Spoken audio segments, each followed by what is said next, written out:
अध्यात्म नगद धर्म, हर पल की कीमत पर तुरंत हम अभीष्ट चीजें खरीद सकते हैं।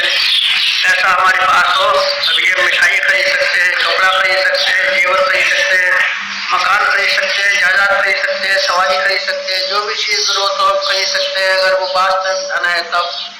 अगर वो नकली धन हो तब, नकली धन हो, नकली नोट कौन सा वाला है जो मिठाई वाले इधर बेचते रहते हैं, चूरन वाले, 1000 रुपए का नोट, 1000 रुपए की दीजिए साहब, 1000 रुपए की कपड़ा दीजिए, लाइए 1000 रुपया, ये लीजिए चूरन बेचने वालों का नोट, ऐसा तो नहीं बेच सकता।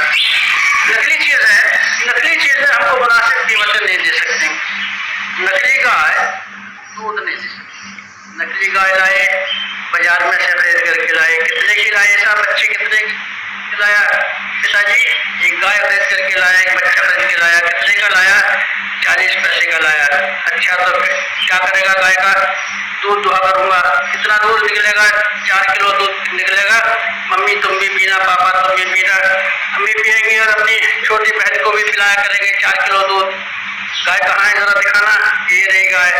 अच्छा इसमें से निकाल दो सही दूध, अरे ये तो निकालती नहीं है, मिट्टी की गाय है, मिट्टी की गाय में से दूध नहीं निकल सकता। असली गाय अगर हो तो 4 किलो को 6 किलो दूध निकल सकता है, सब लोग खरीद सकते हैं और सब लोग काम ला सकते हैं।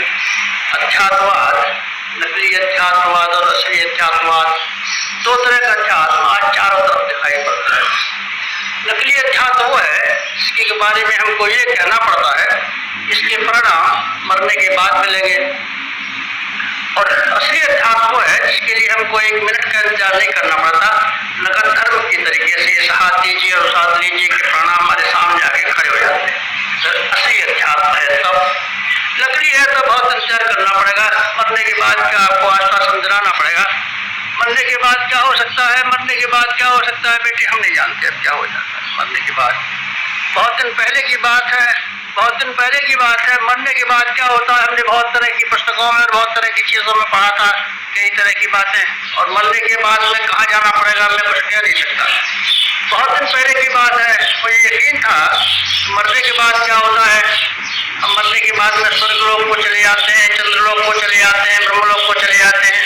बहुत से लोगों का वर्णन मैंने गरुड़ पुराण में पढ़ा था, गरुड़ पुराण में पढ़ा था। तभी मुझे ये मालूम पड़ा कि सबसे खूबसूरत जो लोक है मरने के बाद वो चंद्रलोक है। चंद्रमा में अमृत का घड़ा भरा रहता है और अंग्रेजों के मुताबिक, अंग्रेजी भाषा के मुताबिक एक खूबसूरत महिला बैठी रहती है, शिमोन, खूबसूरत महिला अमृत पिलाई करती है। भला इससे अच्छा होती है क्या हो सकती है। चंद्रमा पर जाने के लिए मैंने अपना नाम रिजर्व करा लिया था और अपनी सीट रिजर्व कर ली थी। मरने के बाद स्वर्गलोक को चंद्रलोक में चला जाऊंगा। इसे मालूम पड़ा जब रॉकेट गए तब खबर लाए कि वहाँ तो हवा भी नहीं है, पानी भी नहीं है, गर्मी इतनी पड़ती है कि वहाँ लोहा भी पिघल सकता है दिन में, और ठंडक इतनी पड़ सकती है कि रात में हड्डियाँ तक जकड़ जा सकती हैं। मैंने फिर अपना नाम कैसे, अब मैं चंद्रलोक में नहीं जा सकता। ठंडक में हम छाया में जा बैठते हैं, तुरंत बिना 1 सेकंड का विलम्ब हुए बिना हमको छाया अच्छी मालूम पड़ती है। बर्फ पी लेते हैं, कलेजा 1 सेकंड में ठंडा हो जाता है। चाय पी लेते हैं, 1 मिनट बाद शरीर में गर्मी आ जाती है और मालूम पड़ता है। अध्यात्म जो हमको ये सिखाता हो कि मरने के बाद और आज से 1000 वर्ष बाद परिणाम मिलेंगे, बेटी हम यकीन नहीं कर सकते कि यह अध्यात्म सही भी हो सकता है कि गलत हो सकता है। अगर अध्यात्म सही है तो उसका परिणाम किसी समय मिलना चाहिए, अभी मिलना चाहिए और आज ही मिलना चाहिए। इस कसौटी पर मैंने अपने सारे जिंदगी भर में अध्यात्म को कसा है और ये पाया है कि ये नगद धर्म के तरीके से सही है। नगद धर्म के तरीके से सही है। नगद धर्म अध्यात्म, वो अध्यात्म जो कि हमको अपने भीतरी क्षेत्र को परिष्कृत करना सिखाता है। भौतिक चीजों के द्वारा सुख हमको मिलेगा। दृष्टिकोण नंबर 1 भौतिकवादी दृष्टिकोण। वस्तुएं हमको मिलेंगी तो हमारा उद्देश्य पूरा हो जाएगा। स्त्री खूबसूरत मिलेगी, हमारा गृहस्थ जीवन सुखी हो जाएगा। बाहर वाली चीजें हमको हमारी इच्छा के मुताबिक मिल जाएगी तो हमको सुख शांति दे पाएंगे। हम जितनी तादाद में पैसा चाहते हैं उतनी तादाद में पैसा मिल जाएगा तो हमको सुख मिल जाएगा, प्रसन्नता मिल जाएगी। दृष्टिकोण नंबर 1 बाहर वाला भौतिकवादी दृष्टिकोण।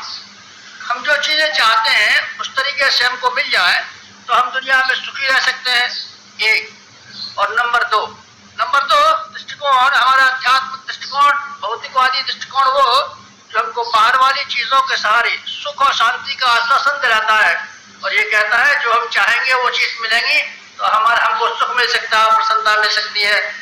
और अध्यात्म दृष्टिकोण वो कि अगर हम अपनी भीतर वाली स्थिति को सुधार लेंगे तो सेकंडों के भीतर हमारी इच्छाएं पूरी हो सकती है और सुख जो हमसे हजारों मील दूर है हमारे नजदीक आ सकता है, हमारे चरणों को चूम सकता है। यह अध्यात्मवादी दृष्टिकोण है।